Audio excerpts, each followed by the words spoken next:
Hello, hello tout le monde. Alors, une petite vidéo en semaine comme ça, juste pour le plaisir, parce que Bitcoin commence à montrer des signes de force. Alors, c'est une force relative, parce que bien sûr, on se situe là, et que, bon, on est toujours dans cette énorme downtrend. Néanmoins, si on regarde juste ici, par rapport à ce qui s'est passé ces derniers jours, on va dire que Bitcoin, véritablement, montre des signes de force. Comme j'ai dit, c'est une force relative, néanmoins, ça fait plaisir à voir, et donc je vous fais une petite vidéo. Alors tout d'abord, je vous avais mentionné la dernière fois l'existence de ce biseau descendant. Aujourd'hui, on est en train d'essayer de le casser, donc ça c'est une première bonne chose. Ensuite, si on regarde aussi, il y a cette formation qui se fait ici. Cette formation d'une épaule-tête-épaule inversée, si on arrive à casser donc ces niveaux ici et à confirmer l'existence de cette figure chartiste, eh ben ça pourrait être assez bullish. Alors bien sûr, on va pas tout de suite venir monter très très haut, mais je pense que dans un premier temps, en ce qui concerne le dollar, eh ben on peut venir monter à 9500. Ce sera une première résistance. Une fois qu'on passe au-dessus de ça, 10 000. 10 000, ce sera véritablement, je pense, la plus grosse première résistance qu'on va rencontrer. Mais de là où on est en ce moment à 10 000, ça fait déjà, on va dire, un gain de 12%, ce qui est pas mal. Donc, dans tous les cas, si vous prenez position, n'oubliez pas de monter vos stops. Et si vous faites sortir, ben vous faites sortir. Alors bien sûr, ça ne se fera pas en une seule fois. Il y aura des petites montées, des petites descentes. Mais vu ce qui s'est passé en ce moment, vu ce qui se passe en ce moment, je suis assez bullish sur le Bitcoin. Alors Ethereum c'est pareil.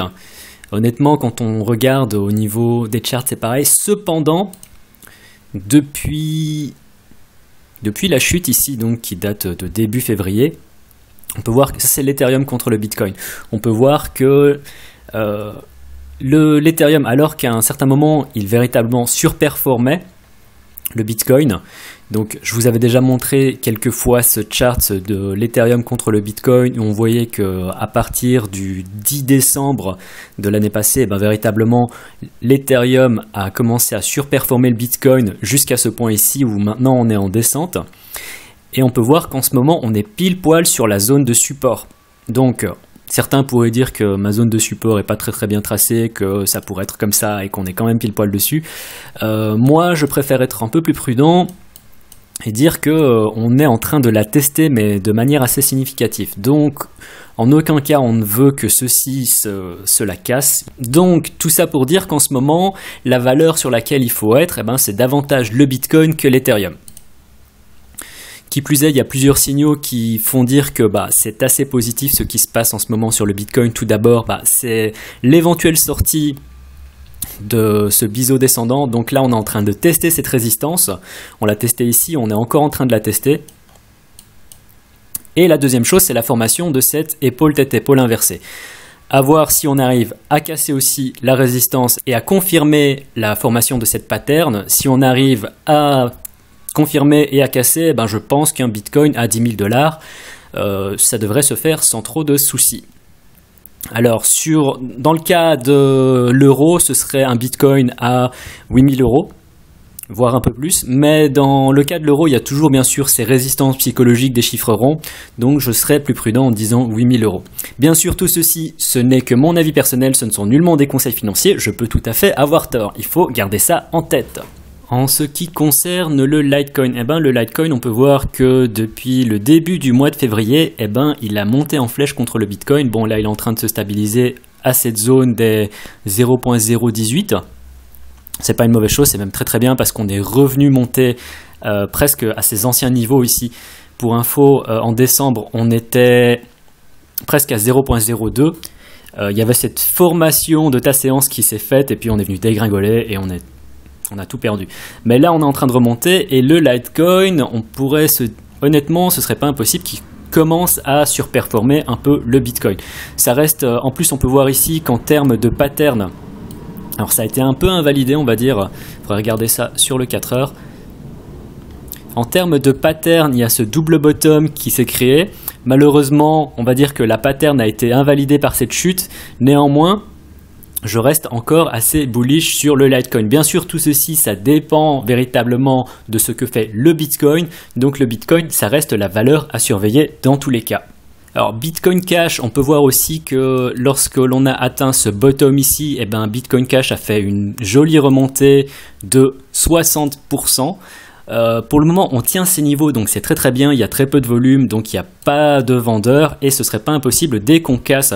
Pour le moment, on est à ce niveau-là, on est en train de jouer dans cette zone entre 1100 et 1000 euros, mais dès qu'on vient casser au-dessus de 1100 euros, eh ben, je pense que Bitcoin Cash peut monter encore beaucoup plus haut. Donc tout ça, ce sont des petites choses en fait sur l'ensemble des alts. On peut voir qu'il y a quand même pas mal de bullishness, si je puis dire. Et ça fait plaisir à voir. Autre chose que j'aime bien avec le Bitcoin, c'est que en ce moment, on est quand même au-dessus de la 50 MA sur le 4 heures. L'air de rien, c'est quelque chose qui s'est pas passé depuis assez longtemps. La seule fois où on est monté au-dessus de la 50 MA, ben, c'est lors de cette première montée ici. Donc on peut voir, on peut tracer ça ici, pardon. Alors on peut tracer aussi ceci sur le graphe du Bitcoin, c'est que ici on peut voir qu'il y a eu un support qui a été testé plusieurs fois, puis on a chuté. On a testé ce support, puis on a chuté. Et en ce moment, on est encore en train de construire un support. Donc, dans tous les cas, faites attention. Je vous parle de bullishness, je vous parle de points positifs sur le Bitcoin, mais si on vient chuter, donc mettez toujours vos stops, si on vient chuter en dessous, eh ben, on va éventuellement venir rechercher à nouveau la zone des 7000 $, pardon. Donc toujours restez prudent. Là je vous parle de signes positifs, mais il y a toujours un contre-coup et le marché ne fait jamais véritablement ce que l'on veut. Alors à côté du Bitcoin, il y a encore des valeurs. Bon là j'ai parlé de l'Ethereum, du Litecoin et du Bitcoin Cash qui sont trois grosses cryptos qui montrent des signes positifs, qui montrent des signes de volonté d'aller encore plus haut. Dans l'ensemble, il y a encore quelques cryptos qui sont assez intéressantes et qu'il faut garder à l'œil, je pense. Alors, en dehors du Bitcoin, pour moi, un de ceux qui est à surveiller, eh ben, il s'agit tout d'abord de Ethereum classique. Alors, on peut voir que depuis la remontée, il a fait une remontée en ligne droite. Enfin, c'est pas en ligne droite, du coup, c'est en oblique, mais véritablement sans faiblir. Il y a ensuite eu ce pullback qui est tout à fait sain, qui s'est effectué et il est déjà à nouveau vers son point haut. Donc, si Bitcoin continue à monter comme ça, eh ben Ethereum classique devrait normalement surperformer les performances du Bitcoin et monter encore davantage. Donc pour moi, c'est une valeur à surveiller, l'Ethereum classique. Autre chose à surveiller, ben du coup, c'est Dash. Dash est un peu dans la même configuration. D'ailleurs, tous les alts dont je vais vous parler sont un peu dans cette même configuration. On va dire que contrairement à Ethereum classique, où vous pouvez voir qu'il est déjà donc ici à ce sommet, que Dash n'y est pas encore. Donc on va dire que si vous cherchez la performance, eh ben Ethereum classique pourrait éventuellement être plus intéressant.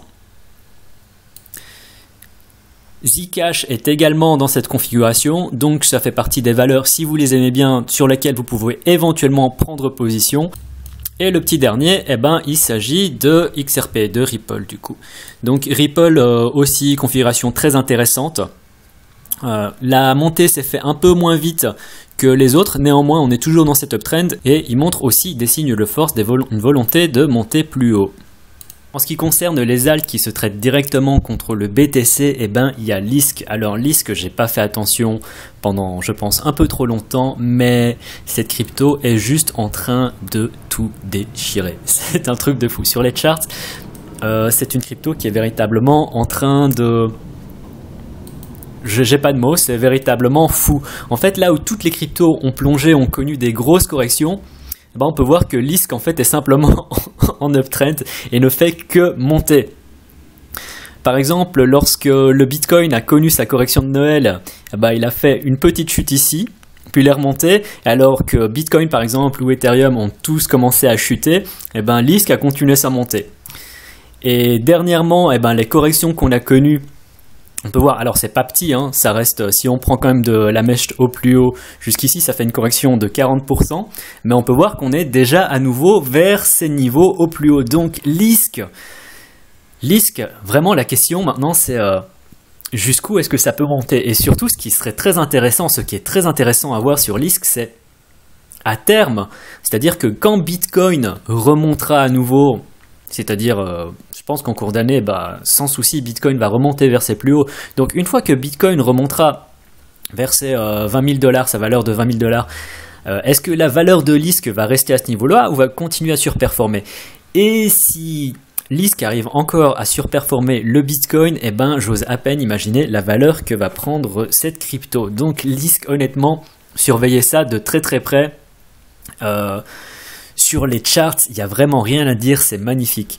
Moi je vous avais parlé, c'était il y a longtemps, je ne pourrais même plus vous dire dans quelle vidéo, je vous avais parlé de Lisk, du fait que ici il y avait ce bull flag avec cette formation cette formation chartiste, donc cette asséance qui se dessinait, qu'ensuite on est venu chuter, que ici c'était pareil, et que donc Lisk me décevait, et je l'avais un peu perdu de vue. Donc ici c'était monté, c'était redescendu, et depuis Noël en fait ce truc ne fait que monter en escalier, et à chaque fois en créant des bases qui sont assez solides pour durer. Donc tout ce qui se passe, oulala, qu'est-ce que c'est que ça? Alors ça c'est quelque chose que j'ai écrit en octobre, je suis désolé. Donc vous pouvez voir qu'à chaque fois il crée des bases, des bases qui sont assez solides, et honnêtement là il est encore en train d'en dessiner une. Donc elle sera peut-être pas aussi longue, mais donc Lisk, véritablement je suis bullish sur cette crypto. Surveillez ça de très très près, Lisk. Honnêtement, je pense qu'on va en entendre parler pour 2018. Comme crypto à surveiller également, il y a Power Ledger. Alors, on peut voir que depuis son plus bas, il a fait une énorme montée, donc 33%. Il a créé une petite base ici, il est venu encore monter, il y a eu ce pullback. Néanmoins, si Bitcoin montre de la force, Power Ledger, je pense qu'il peut encore monter aussi. Donc ça, c'est quelque chose à surveiller. Donc voilà, ça c'est quelques opportunités que j'ai éventuellement trouvées en regardant les charts cette semaine. Dans tous les cas, n'oubliez pas que tout ce que je vous ai dit ici, ça dépend énormément de la valeur que va prendre le Bitcoin, de la manière dont il évolue. Mais pour le moment, sur le Bitcoin, honnêtement, on est bon. Pour le moment, on est bon, et ce qui serait, on va dire, bearish, c'est si on commence à casser la zone des 8 000 $. Si on redescend en dessous des 8 000 $ sur Bitcoin, honnêtement, vous pouvez couper vos positions. Je pense que c'est encore ce qu'il y a de mieux à faire, parce que si on vient descendre en dessous des 8 000, je pense qu'on va venir chercher la zone, tout d'abord, la zone des 7 200 €. Donc voilà, c'était tout pour cette petite vidéo. Si vous avez apprécié le contenu, n'hésitez pas à me mettre un pouce en l'air. Comme toujours, soyez très très prudents, parce qu'on est toujours en bear market, l'air de rien, on est toujours en downtrend. Tout ceci, ce n'est qu'un rebond. Il faut simplement voir où le rebond va nous amener. Dans tous les cas, n'oubliez pas de prendre vos profits. Voilà, c'était tout pour aujourd'hui. Un petit pouce en l'air, un message si vous avez des questions. C'était vers la crypto richesse. Tchuss!